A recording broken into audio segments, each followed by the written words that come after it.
After coming home from work and finding a body by his front porch. There was a shootout hours earlier, but somehow Newnan police missed the victim when they were searching the area. 11 Alive's Latasha Givens talked to the homeowner who says he cannot believe no one else was hurt in that gunfire.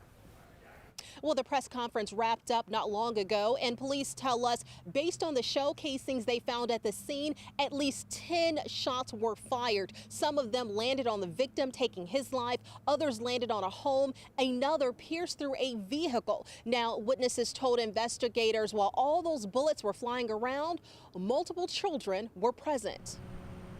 Okay, I was coming home from work, and it was about 12:30, 12:45. As quiet as it is right now, it's quiet. Kevin Bird says before he could make it to his doorstep, he saw something large lying on the ground. I saw the body, and I thought it was a deer at first.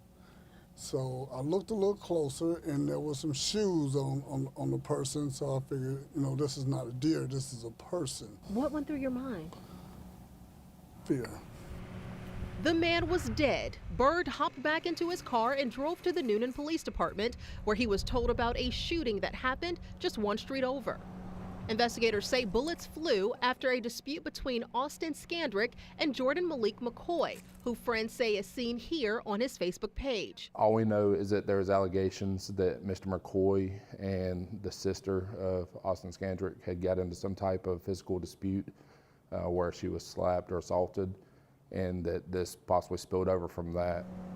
Multiple shots were fired, killing McCoy, piercing the home, and one bullet hit the trunk of this car, just inches away from where a one-year-old little boy was sitting in his car seat.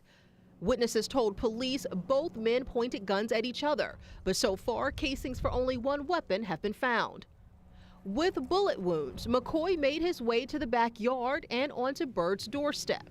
Blood on the front door. There was blood on the porch. Bird says his Ring doorbell feed shows McCoy staggered to the porch at 6:53 p.m. But even after investigators canvassed the area, his body wasn't discovered until around 1 a.m. when Bird arrived home.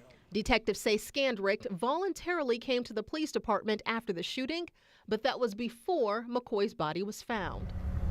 Nothing like this has ever happened on the street. It's a quiet neighborhood. Austin Scandrick is charged with aggravated assault and felony murder. In Newnan, I'm Latasha Givens, 11 Alive News.